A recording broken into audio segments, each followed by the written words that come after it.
If you're looking for a reputable shop to help you identify specifically what has failed on your vehicle and think you need a transmission repair immediately, schedule an appointment before it is too late. Once you have determined that it is your car's transmission that needs to be fixed, you will need to decide if you want to have your transmission repaired, replaced, or rebuilt. A transmission replacement means that you are replacing your entire transmission. Sometimes this option is called having your transmission remanufactured. When repairing a transmission, you are replacing the bare minimum amount of parts to bring your transmission back into working order. Transmission troubles can be both frustrating and costly. Your transmission is one of your car's most complex and essential engine components.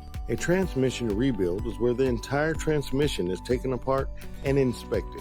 The cost of transmission repairs can vary widely based on a number of factors such as extent of damage, manual versus automatic, or the make and model of your vehicle.